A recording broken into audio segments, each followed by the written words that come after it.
Hello everyone, welcome to संकल्प। Friends, आज की इस वीडियो में हम लोग यूपीएससी सीएपीएफ 2026 में पूछे गए पॉलिटी के क्वेश्चंस को सॉल्व करने वाले हैं। तो चलिए शुरू करते हैं। हमारा पहला क्वेश्चन है, the universal declaration of human rights adopted by United Nations general assembly resolution of 1948 does not include right against arbitrary arrest, right against slavery, right against inhuman और degrading treatment and right to rest and leisure. अब इस question को solve करने से पहले एक बार हम सारे वो राइट्स देख लेते हैं जो कि universal declaration of human rights में इंश्योर किए गए हैं।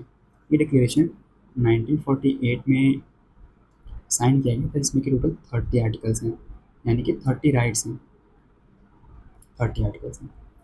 Right to equality, freedom from discrimination, life, liberty and security, freedom from slavery, ये एक ऑप्शन था।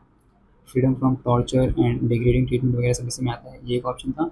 Recognition as a person before law, equality before the law, remedy by tribunal, freedom from arbitrary arrest, public hearing, innocent until proven guilty, right to privacy, freedom of movement, asylum, nationality, marriage and family, property, freedom of belief, freedom of opinion, freedom of assembly, take part in government, social security, work, rest and leisure, ये भी एक option था। Then adequate living standards, adequate living standards, education, participation in cultural life, social order, mutual responsibility and freedom from state और personal interference. तो अगर आप देखेंगे तो ये चारों के चारों जो राइट्स यहाँ पर लिस्ट किए गए हैं, ये सब के सब उस डिक्लेरेशन में हैं। इसका मतलब कि क्वेश्चन रॉन्ग है और मोस्ट प्रोबेबली यूपीएससी इस क्वेश्चन को डिलीट करने वाला है। हमारा नेक्स्ट क्वेश्चन है, उसमें हमारे पास कुछ कॉन्स्टिट्यूशनल अमेंडमेंट एक्ट्स हैं और हमको उनके मेजर अमेंडमेंट के साथ उनको मैच करना है। अब ये करने से पहले एक बार हम जो भी रिसेंटली जो मेजर अमेंडमेंट्स हुए हैं उनको यहाँ पे लिस्ट कर लेते हैं। तो हम 99 से शुरू करेंगे, टोटल 106 तक। 99th अमेंडमेंट जो था हमारा, वो था नेशनल जुडिशियल अपॉइंटमेंट्स काउंसिल, जिसको सुप्रीम कोर्ट ने स्क्रैप कर दिया, ये कहते हुए कि ये सुप्रीम कोर्ट के बेसिक स्ट्रक्चर के अगेंस्ट है और जो आपकी जुडिशरी की इंडिपेंडेंस है उसको वॉयलेट करता है, और सेपरेशन ऑफ पावर जो होता है आपका एग्जीक्यूटिव और जुडिशरी का, उसको भी वॉयलेट करता है। फिर उसके बाद आपका है 100th अमेंडमेंट, जिसमें हमने बांग्लादेश से बाउंड्री एग्रीमेंट को सेटल किया। फिर उसके बाद है हमारा 101st अमेंडमेंट, जिसके थ्रू इंडिया में गुड्स एंड सर्विस टैक्स को इम्प्लीमेंट किया गया और under article 279A GST council को ऐड किया गया एज अ कॉन्स्टिट्यूशनल बॉडी। फिर उसके बाद है हमारा 102nd अमेंडमेंट, जिसके थ्रू पार्लियामेंट ने national commission for backward classes को कॉन्स्टिट्यूशनल स्टेटस दे दिया। फिर 103rd अमेंडमेंट, जिसके थ्रू अब आपको पता है कि इंडिया में जो रिजर्वेशन मिलता है वो मेनली 3 कम्युनिटीज़ को दिया जाता है, एससी, एसटी और ओबीसी। लेकिन 103rd अमेंडमेंट के थ्रू इसमें एक कम्युनिटी को और ऐड किया गया, जो कि इकोनॉमिकली वीकर सेक्शन, और इनके लिए 10% reservation in public employment ensure किया गया। फिर उसके बाद है हमारा 104th अमेंडमेंट, जिसके थ्रू पार्लियामेंट में 2 सीट्स थी एंग्लो इंडियंस की, जिस पे नॉमिनेशन होता था by the president of India, उसको स्क्रैप कर दिया एंग्लो इंडियंस दोनों ही जगह से, फिर वो चाहे स्टेट लेजिस्लेटिव असेंबलीज हो चाहे वो लोकसभा हो। फिर है हमारे पास 105th अमेंडमेंट। इस अमेंडमेंट के थ्रू जो आपके स्टेट्स हैं उनको socially and educationally backward classes की जो सेंट्रल लिस्ट होती है उसको अमेंड करने के पावर्स दे दिए गए। फिर उसके बाद 106th अमेंडमेंट है, जिसको हम पॉपुलरली नारी शक्ति वंदना अधिनियम के नाम से जानते हैं। इसमें 33% रिजर्वेशन दिया गया वुमेंस को।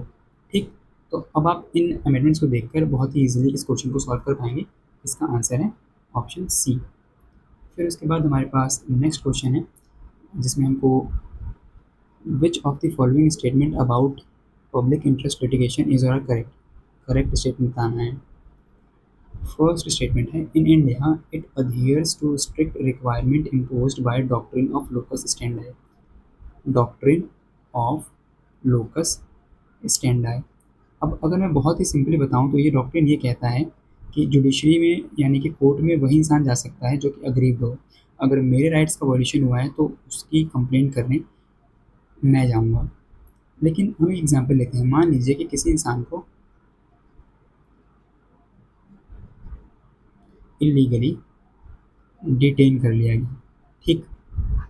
तो अब क्या ये इंसान जो कि ऑलरेडी डिटेंशन में है वो अपने राइट्स के वॉल्यूशन के लिए कोर्ट जा सकता है? ये तो पॉसिबल ही नहीं है, क्योंकि वो ऑलरेडी डिटेन हो रखा है, तो वो कैसे जाएगा?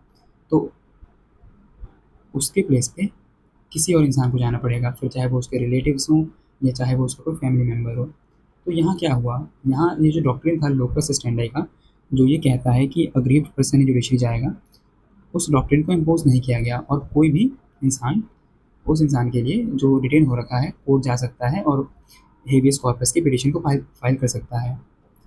ठीक ऐसा ही होता है पब्लिक इंटरेस्ट लिटिगेशन के केस में, कि जो डॉक्ट्रिन ऑफ लोकस स्टैंडाई है उसको स्ट्रिक्टली इम्पोज नहीं किया जा सकता है, ताकि लार्जर पब्लिक इंटरेस्ट में कोई भी इंसान एक पब्लिक इंटरेस्ट लिटिगेशन, इसका मतलब ही क्या हुआ पब्लिक इंटरेस्ट, यानी कि एक से ज़्यादा लोग, एक पूरी कम्युनिटी के लिए ये लिटिगेशन होती है, तो कोई भी इंसान जाकर कोर्ट में पब्लिक इंटरेस्ट लिटिगेशन दायर कर सके।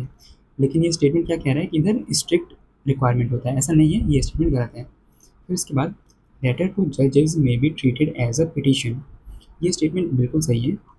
अगर कोई भी जज चाहे तो वो अपने पास आए एक लेटर को जिसमें पब्लिक इंटरेस्ट की बात हो रही है उसको एक पिटीशन कंसीडर करके उसके ऊपर वो प्रोसीडिंग्स को स्टार्ट कर सकता है, ठीक। फिर उसके बाद हमारे पास है थर्ड स्टेटमेंट, जिसमें MC Mehta versus union of India was a PIL that expanded the scope of article 21 which is right to life and liberty, then article 32 right to constitutional remedies of the constitution की। MC Mehta case ने इन दोनों articles के ambit को expand करा। ये बिल्कुल सही है स्टेटमेंट। जो एमसी मेहता थे वो एक बहुत ही प्रोमिनेंट इन्वायरमेंटल एडवोकेट रहे हैं और इन्होंने बहुत सारी पिटिशंस के थ्रू आर्टिकल 21 के एम्बिट को एक्सपेंड करने में बहुत इंपॉर्टेंट रोल प्ले किया है। जैसे आपका right to pollution free environment हो गया, right to clean drinking water हो गया, और ऐसे बहुत सारे राइट्स को आर्टिकल 21 में इनके ही एफर्ट्स के थ्रू ऐड किया गया। तो इसमें हमारे पास सेकंड सही है और थर्ड सही है, यानी कि हमारा ऑप्शन बी सही आंसर होगा। फिर उसके बाद है हमारे पास नेक्स्ट स्टेटमेंट, जिसमें पूछा गया है which of the following statement in respect of election of the president of India is और are correct. Election of the president of India, ठीक है। By convention, by convention it is not a legal provision, okay। By convention the secretary general of lok sabha or the secretary general of rajya sabha is appointed as the returning officer by rotation। अब आपको ये ध्यान देना है कि ये जो statement है ये तो बिल्कुल सही है। इसमें होता क्या है कि जो इलेक्शन कमिश्नर होते हैं इंडिया के, वो अपॉइंट करते हैं या तो सेक्रेटरी जनरल ऑफ लोकसभा को या सेक्रेटरी जनरल ऑफ राज्यसभा को by rotation as the returning officer of the presidential election, ठीक। फिर उसके बाद हमारे पास सेकंड स्टेटमेंट है members of electoral college can vote according to their wish and are not bound by any party whip. ये भी स्टेटमेंट बिल्कुल सही है। जब आपके प्रेसिडेंट और वाइस प्रेसिडेंट के इलेक्शन हो रहे होते हैं तो जो आपके पार्टी के मेंबर्स होते हैं वो किसी भी पार्टी विप के थ्रू बाउंड नहीं होते हैं पार्टी के ऑर्डर को मानने के लिए। मतलब ये विप होता है ऐसा कि पार्टी ने आपको बोला है कि आपको इस कैंडिडेट को वोट करना है और आप उसे वो करोगे, अगर आप उसके अगेंस्ट गए तो आपके ऊपर डिस्क्वालिफिकेशन के चार्जेस लग सकते हैं under the 10th schedule of constitution of India. लेकिन ये तब होता है जब वोटिंग किसी ऑर्डिनरी बिल के ऊपर हो रही हो, या फिर आप यूँ कह लीजिए कि प्रेसिडेंशियल इलेक्शन और वाइस प्रेसिडेंशियल इलेक्शन के अलावा और किसी भी चीज़ के ऊपर वोटिंग हो रही हो तो फिर उनको विप के ऑर्डर को मानना पड़ता है। लेकिन प्रेसिडेंट के इलेक्शन में जो भी पार्टी के मेंबर्स होते हैं वो एकदम इंडिपेंडेंटली अपनी स्वेच्छा से वोट कर सकते हैं किसी भी मेंबर को, ठीक। फिर उसके बाद हमारे पास थर्ड स्टेटमेंट है the provision of NOTA are applicable. ऐसा कुछ नहीं है, प्रेसिडेंशियल इलेक्शन में single transferable vote STVPR, single transferable vote by proportional representation के थ्रू वोटिंग होती है और इसमें नोटा का कोई भी ऑप्शन नहीं होता है। आपको लोगों को प्रेफरेंस देनी होती है 1 2 3 जितने कैंडिडेट वैसे करके, और नोटा का ऑप्शन यहाँ पर नहीं होता है। तो थर्ड स्टेटमेंट गलत है, यानी कि बी गया, सी गया। और फर्स्ट सेकंड सही है, मतलब ए इसका आंसर होगा। अब यहाँ पे आपको ध्यान देने वाली बात ये है कि इलेक्टोरल कॉलेज में कौन कौन लोग आते हैं, एक बार हम ये रिवाइज कर लेते हैं। तो इलेक्टेड एमपीज जितने भी हैं वो इलेक्टोरल कॉलेज का पार्ट होते हैं। फिर उसके बाद स्टेट लेजिस्लेटिव असेंबली के जो मेंबर्स होते हैं वो सभी इलेक्टोरल कॉलेज का पार्ट होते हैं। यहाँ पर ध्यान रखिए खाली इलेक्टेड मेंबर्स की बात हो रही है। जो नॉमिनेटेड मेंबर्स होते हैं राज्यसभा में 12 मेंबर्स, उनको वोटिंग का राइट नहीं होता है प्रेसिडेंशियल इलेक्शन में। ठीक, उसके बाद हमारा नेक्स्ट क्वेश्चन है, which of the following pairs of ministry and department is not correctly matched. Not correctly matched. अब हमारे पास इतनी सारी मिनिस्ट्रीज़ हैं और इतने सारे डिपार्टमेंट्स हैं, सबको याद रखना तो पॉसिबल नहीं है, लेकिन जो भी प्रोमिनेंट मिनिस्ट्रीज़ हैं हम एक बार उनके डिपार्टमेंट्स को तो देख ही सकते हैं। तो हमको यहाँ बताना है नॉट करेक्ट। चलिए सॉल्व करने से पहले एक बार हम ये देख लेते हैं कि मिनिस्ट्री ऑफ फाइनेंस में कौन कौन से डिपार्टमेंट्स हैं, मिनिस्ट्री ऑफ होम अफेयर्स में कौन कौन से डिपार्टमेंट हैं, मिनिस्ट्री ऑफ डिफेंस में कौन कौन से डिपार्टमेंट हैं और ministry of chemical and fertiliser में कौन कौन से डिपार्टमेंट हैं। तो आपके पास ministry of chemical and fertiliser में 3 डिपार्टमेंट्स हैं, department of chemical and petrochemical, department of fertiliser and department of pharmaceuticals. फिर उसके बाद मिनिस्ट्री ऑफ डिफेंस में आपके पास 5 डिपार्टमेंट्स हैं, department of defence, department of defence production, department of defence research and development organisation, department of ex serviceman welfare and department of military affairs. Then फिर आपके पास ministry of pension and pensioners welfare में आपके पास 3 department हैं, department of personnel and training, department of pension and pensioners welfare, department of administrative reform and public grievances. Then आपके पास ministry of finance में 6 डिपार्टमेंट्स हैं, डिपार्टमेंट ऑफ इकोनॉमिक अफेयर्स जो कि बजट प्रिपेयर करते हैं, then department of expenditure, department of financial services, department of investment and public asset management, department of public enterprises and department of revenue. आइए अब हम इस क्वेश्चन को सॉल्व करते हैं। तो पहला ऑप्शन है ministry of finance, the department of pension and pensioners welfare. अभी हमने देखा कि ये जो डिपार्टमेंट है ये ministry of pension and pensioners welfare के अंदर आता है, यानी कि ये स्टेटमेंट ही गलत है और बाकी ये तीनों सही हैं। मिनिस्ट्री ऑफ होम अफेयर्स में the department of official languages, ministry of defence में the department of ex service and welfare और ministry of chemical and fertiliser में द डिपार्टमेंट ऑफ फार्मास्यूटिकल्स आता है। ठीक, इसके बाद हमारे पास नेक्स्ट क्वेश्चन है जिसमें पूछा गया है, which of the following subject is not included in the ninth schedule of the Indian constitution. अब आप सभी को पता होगा कि ये जो 9th शेड्यूल आया था ये हमारे फर्स्ट कॉन्स्टिट्यूशनल अमेंडमेंट एक्ट के थ्रू इसको कॉन्स्टिट्यूशन में ऐड किया गया था और इसमें मेनली वो एक्ट्स हैं जिनको पार्लियामेंट या फिर जो उस टाइम के लैंड रिफॉर्म के लीडर्स थे चाहते थे कि इनके ऊपर जुडिशियल रिव्यू ना हो, तो इनको इन्होंने 9th शेड्यूल में ऐड कर दिया गया। ठीक, अब अभी के अगर आप कॉन्स्टिट्यूशन खोल के देखेंगे अभी तो उसमें शायद 300 से भी ज़्यादा एंट्रीज़ हैं 9th शेड्यूल में।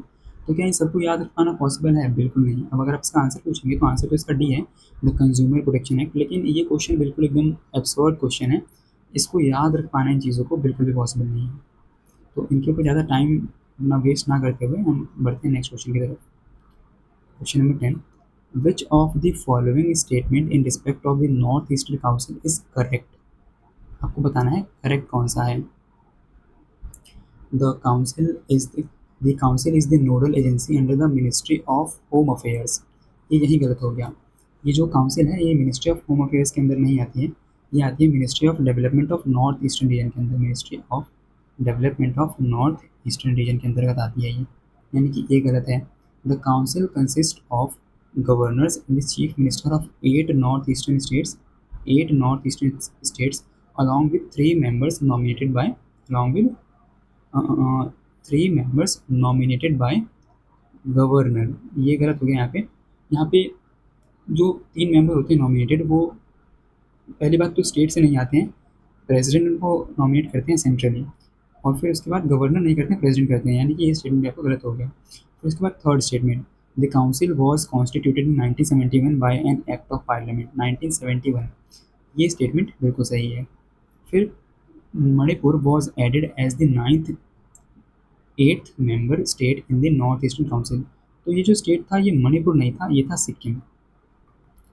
जब सिक्किम इंडिया का इंटीग्रल पार्ट बना 36th अमेंडमेंट के थ्रू, फिर उसके बाद सिक्किम को नॉर्थ ईस्टर्न काउंसिल का पार्ट बनाया गया, तो सिक्किम को ऐड किया गया था बाद में, मणिपुर तो ओरिजिनल मेंबर था। आप यहाँ पे देख सकते हैं ये ओरिजिनल मतलब आर्टिकल है, सॉरी ये आपकी ओरिजिनल कटिंग है from the constitution of India. तो इसमें क्या होता है कि द पर्सन और the person for the time being holding the office of governor of the state, ये कॉन्स्टिट्यूशन है आपका नॉर्थ ईस्टर्न काउंसिल का। इसमें person office of the governor of the state, फिर उसके बाद chief minister of the state of Arunachal Pradesh, Assam, Manipur, Meghalaya, Mizoram, Nagaland, Sikkim and Tripura. 1, 2, 3, 4, 5, 6, 7, 8, यानी कि जो नॉर्थ ईस्टर्न काउंसिल है उसमें टोटल 8 मेंबर्स हैं। फिर इसके बाद 3 members to be nominated by president. ये एक स्टेटमेंट था वहाँ पे जहाँ पे लिखा हुआ था कि 3 members to be nominated by governors of respective state, लेकिन यहाँ पे क्या लिखा हुआ है प्रेसिडेंट, तो वो स्टेटमेंट गलत था। फिर the president may nominate a union minister to be the member of council, तो प्रेसिडेंट चाहे तो किसी यूनियन मिनिस्टर को भी अपॉइंट कर सकते हैं। फिर इसके बाद the president shall nominate the chairman of the council, इसके चेयरमैन को भी प्रेसिडेंट ही नॉमिनेट करेंगे। ठीक, the president may appoint vice chairman of the council. तो इसमें जो मेजर रोल है वो प्रेसिडेंट का, ये सब कॉम्पोजिशन आपको पता ही है कि इसमें गवर्नर ऑफ द स्टेट्स होंगे और चीफ मिनिस्टर ऑफ स्टेट होंगे, और फिर उसके बाद इनका जो चेयरमैन होगा, वाइस चेयरमैन होगा, सब प्रेसिडेंट के द्वारा नॉमिनेट किया जाएगा। ठीक, फिर उसके बाद हमारे पास एक ये क्वेश्चन है जो कि बहुत ही ट्रिकी क्वेश्चन है। अगर आपने केस लॉ ठीक से नहीं पढ़े होंगे तो इसको सॉल्व करने में बहुत दिक्कत हो सकती है। लेकिन हम शुरू करते हैं जो सबसे आपका बेसिक केस लॉ है उससे। आप सभी को पता है कि जो मेनका गांधी केस था वो basically right to go abroad से जुड़ा हुआ था। अगर आपने पढ़ा होगा मेनका गांधी केस तो आपको पता होगा ये। इसका मतलब सी का होगा 4, सी का 4, सी का 4 हमारे पास ऑप्शन ए में नहीं है और ऑप्शन डी में नहीं है, ये दोनों हो गए गलत। फिर उसके बाद हम जानते हैं कि जो ए के गोपालन केस है 1951 का, वो आपका प्रिवेंटिव डिटेंशन से जुड़ा हुआ है, तो ए का 1, ए का 1 हम देखते हैं कि ए का 1 सी में नहीं है, ए का 1 बी में है, यानी कि इसका करेक्ट आंसर होगा बी।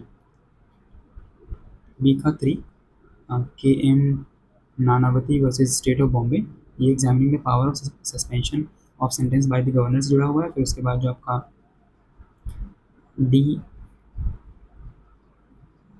श्याम नारायण चौकसी versus union of India case है, वो आपका जुड़ा हुआ है national anthem must be played before the movies in the theatre से जुड़ा हुआ है।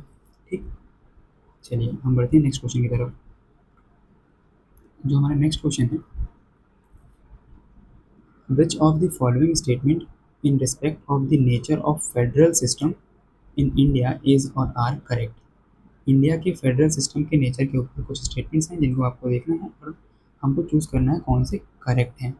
Since the states had an independent existence prior to the formation of federation, the Constitution of India provide for safeguards for protecting the states similar to the Constitution of India। अब ये जो statement है ये कई basis पे करते हैं। पहली बात तो इंडियन सॉरी इंडियन यूनियन के फॉर्मेशन से पहले किसी भी स्टेट का कोई भी इंडिपेंडेंट एग्जिस्टेंस नहीं था, पहली चीज़। दूसरी चीज़, कोई भी स्पेशल सेफगार्ड्स नहीं दिए गए हैं, दूसरी चीज़। देन तीसरी चीज़, हमारा जो फेडरेशन है या फिर हमारा जो यूनियन है वो बेस्ड है कनाडा के मॉडल पे, ना कि यूएसए के मॉडल पे। ठीक, तो ये स्टेटमेंट तो हो गया गलत, यानी कि एक गलत है। ठीक है, फिर statement 2, the residuary powers are reserve with the states under the constitution of United States but there are but these are with the union under the constitution of India. ये बिल्कुल सही है। जो यूएसए में रेसिड्यूरी पावर्स होती हैं वो आपकी स्टेट्स के पास होती हैं, लेकिन इंडिया में जो रेजिडुअरी पावर्स होती हैं वो आपकी यूनियन के पास होती हैं। आपको पता है हमारे 7th शेड्यूल में हमारे पास 3 लिस्ट हैं, स्टेट लिस्ट, यूनियन लिस्ट और कॉन्फ्रेंट लिस्ट। अब इनकी एंट्रीज के अलावा जो भी बच गया बच गया वो होता है रेजिडुअरी पावर्स। और ये रेजिडुअरी पावर्स किसके पास है? इनके ऊपर कानून बनाने का अधिकार हमारे यूनियन के पास है। ठीक। Third statement, the constitution of India has followed the Irish constitution in wasting the residuary power. ये स्टेटमेंट बिल्कुल गलत है। अभी मैंने बोला कि हम लोगों ने कॉपी किया है अपना जो यूनियन ऑफ इंडिया है, जो आपका उसका स्ट्रक्चर है, उसको हम लोगों ने कनाडा से कॉपी किया है। तो यहाँ पे क्या आएगा? कैनेडियन कॉन्स्टिट्यूशन होना चाहिए। यानी कि ऑप्शन 3 भी गलत है, सॉरी स्टेटमेंट 3 भी गलत है। 3 गया तो हमारे पास मिल गया हमको आंसर ऑप्शन बी। फिर which of the following are part of basic structure of the constitution of India. ये बहुत ही सिंपल सा क्वेश्चन है और ऐसे क्वेश्चंस का मोस्टली आंसर ऑल 3 ही होता है। Effective access to justice, rule of law, limitation upon the amending power. ये तीनों के तीनों ही आपके बेसिक स्ट्रक्चर के पार्ट हैं। बेसिक स्ट्रक्चर डॉक्ट्रिन का 1973 में केशवानंदा भारती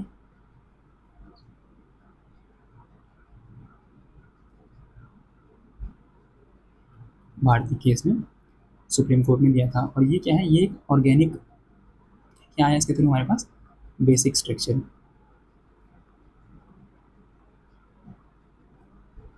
STRUC क्या लिख दिया मैंने? STRUC basic structure. ठीक। तो जो बेसिक स्ट्रक्चर है आपका, ये एक ऑर्गेनिक कॉन्सेप्ट है, यानी कि ये स्टैटिक नहीं है, ये इवॉल्व होते रहता है। और जुडिशरी जब चाहे तब इसकी चीज़ों को ऐड करती रहती है और इसका जो एम्बिट है वो एक्सपेंड होते रहता है। तो एक बार हम ये देख लेते हैं कि इसके अंदर अभी तक कौन कौन सी चीज़ों को ऐड कर दिया गया है, जैसे कि supremacy of constitution, sovereign democratic and Republic nature, secular character of the constitution, separation of power, federal character of the constitution, unity and integrity of nation, welfare state, socio economic justice, judicial review, freedom and dignity of individual, parliamentary system, rule of law, equality of principle of equality, free and fair elections, independence of judiciary and effective access to justice। ये सारी चीज़ें आपके essential components हैं basic structure की। Then उसके बाद हमारे पास next question है, which of the following state has the highest allocation of seats in the council of states. अब ये क्वेश्चन सॉल्व करने से पहले एक बार हम देख लेते हैं कि किस तरीके से एलोकेशन किया गया है इस सीट्स का in the council of states. तो अगर आप देखेंगे तो जो उत्तर प्रदेश है उसके पास हाईएस्ट नंबर्स ऑफ सीट्स 31। फिर उसके बाद है आपके पास महाराष्ट्र जिसमें 19 सीट्स हैं और तमिलनाडु 18 सीट्स हैं। तो अगर आपसे कोई टॉप 3 पूछे तो यूपी, उसके बाद महाराष्ट्र और उसके बाद तमिलनाडु। लोवेस्ट में तो बहुत सारे हैं, 1 सीट्स है, सिक्किम, नागालैंड, मेघालय, अरुणाचल, गोवा, मणिपुर, मिजोरम, पुदुचेरी, त्रिपुरा। ठीक। उसके बाद आपके पास है West Bengal 16 seats, Bihar 16 seats, Karnataka 12 seats. I think इतना इनफ है, इसके बेस पे तो क्वेश्चन सॉल्व हो जाएगा। तो हम देखते हैं यहाँ पे, इसमें हमारे पास थर्ड नंबर पे था ना तमिलनाडु, जिसमें 18 सीट्स थी, तो तमिलनाडु इसका आंसर होगा।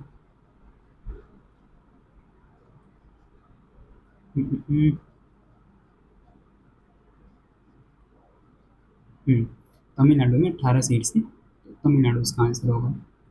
ठीक है। अब हमारे पास नेक्स्ट क्वेश्चन है, which of the following statement about human rights is और are correct. The first generation rights were traditional, civil and political. अब ये जो क्वेश्चन है इसको सॉल्व करना एक नॉर्मल एस्पिरेंट के लिए तो मुश्किल है। जिन लोगों का CSC में PSIR ऑप्शन होगा शायद वो लोग इसको बहुत आसानी से सॉल्व कर पाएंगे, लेकिन हम लोग जनरली पॉलिटिकल साइंस में इन चीज़ों को नहीं पढ़ते हैं। जो आपका फर्स्ट जनरेशन राइट्स होते हैं वो एसोसिएटेड होते हैं सिविल एंड पॉलिटिकल राइट्स से, बिल्कुल सही है। जो सेकंड जनरेशन राइट्स होते हैं वो आपके सोशियो इकोनॉमिक राइट्स होते हैं। सेकंड जनरेशन होते हैं आपके सोशियो इकोनॉमिक राइट्स। लेकिन वो यहाँ पर सॉलिडेटरी राइट्स को लिखा गया है, इसका मतलब ये स्टेटमेंट गलत है। ये सॉलिडेटरी राइट्स होते हैं यहाँ पे, ये होते हैं आपके थर्ड जनरेशन राइट्स।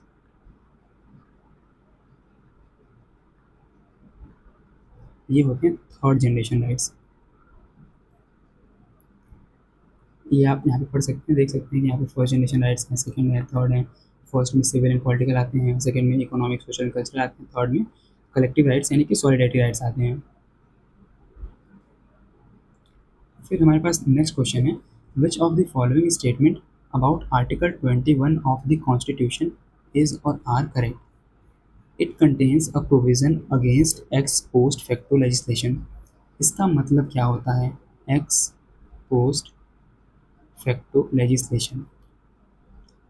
ये स्टेटमेंट सही है कि आर्टिकल 21 में ऐसा एक प्रोविज़न है जो एक्स पोस्ट फैक्टो लॉ को या फिर लेजिस्लेशन को बार करता है। इसका मतलब क्या होता है कि पार्लियामेंट जब भी लॉ बनाएगा तो वो लॉ उस डेट के आगे से इम्प्लीमेंट होगा, आप उसका रेट्रोस्पेक्टिव इम्प्लीमेंटेशन नहीं कर सकते हैं, वो पीछे से अप्लाई नहीं होगा। लेकिन ये बहुत ही स्ट्रिक्ट मतलब एक प्रोविज़न नहीं है। जो सिविल लॉज होते हैं उनको आप अप्लाई कर सकते हैं रेट्रोस्पेक्टिवली, लेकिन जो क्रिमिनल लॉज होते हैं उनका एप्लीकेशन रेट्रोस्पेक्टिवली नहीं होता है। इसका मतलब ये है कि जब किसी आदमी ने क्राइम किया और अगर उस टाइम पे वो लीगल प्रोविजंस भी क्राइम नहीं था और आगे चलकर उस चीज़ के ऊपर एक लॉ बना जिसने उसको एक क्रिमिनल एक्टिविटी मान लिया, तो आप उस इंसान को सज़ा नहीं दे सकते हैं। यानी कि किसी भी इंसान को जब सज़ा होगी तो वो होगी हमेशा उस टाइम के प्रेजेंट लॉ के ऊपर बेस्ड। ठीक, वो इंसान को उस टाइम पे लीगल प्रोविज़न में जो सज़ा लिखी होगी वही सज़ा दी जाएगी। अगर बाद में पार्लियामेंट कोई ऐसा लॉ बनाता है जिसमें सज़ा को बढ़ा दिया गया है, तो ऐसा नहीं कि हम उस इंसान को पकड़ के सज़ा देंगे जिसने 2 साल पहले क्राइम करा था। लॉज़ हमेशा जब बनते हैं उसके आगे से अप्लाई होते हैं, ये हमको ध्यान रखना है। ठीक, फिर उसके बाद सेकंड स्टेटमेंट है, a legislation shall not be competent to make a criminal law retrospective. ये भी बिल्कुल सही है, a legislation shall not be competent to make a criminal law retrospective. अभी मैंने कहा कि क्रिमिनल लॉज का रेट्रोस्पेक्टिव इम्प्लीमेंटेशन नहीं हो सकता है, यानी कि इसका आंसर होगा ऑप्शन सी। आप यहाँ पे देख भी सकते हैं, ये जो आपका आर्टिकल 20 है इसके अंदर 3 चीज़ें लिस्ट की गई हैं। No person shall be convicted of any offence except for the violation of law in force at that time. In force at that time जो मैंने पीछे कहा अभी, कि हर इंसान को सज़ा उसी लॉ के बेस पे मिलेगी जो उस टाइम पे इम्प्लीमेंट हो रहा होगा। ऐसा नहीं कि आपने 2 साल बाद कोई नया कानून बनाया और आप उस इंसान को पकड़ के सज़ा दे रहे हैं जिसने अभी क्राइम किया है। अगर वो इस टाइम पे क्राइम है तो उसको सज़ा मिलेगी, अगर नहीं है तो नहीं मिलेगी, भले ही बाद में उसके ऊपर कोई लॉ बन जाए। फिर उसके बाद no person shall be prosecuted and punished for the same offence more than once, यानी कि एक बार गलती करने की आपको एक ही सज़ा मिलेगी, हर एक किसी भी इंसान को आप दोबारा सज़ा नहीं दे सकते। ऐसा नहीं है कि मान लीजिए किसी ने चोरी करी, वो जेल में गया, 6 महीने बाद जब वापस आया आपने फिर उसको पकड़ लिया, बोला अरे तुमने तो चोरी करी थी ना, चलो वापस, ऐसा नहीं हो सकता। फिर थर्ड स्टेटमेंट है, नो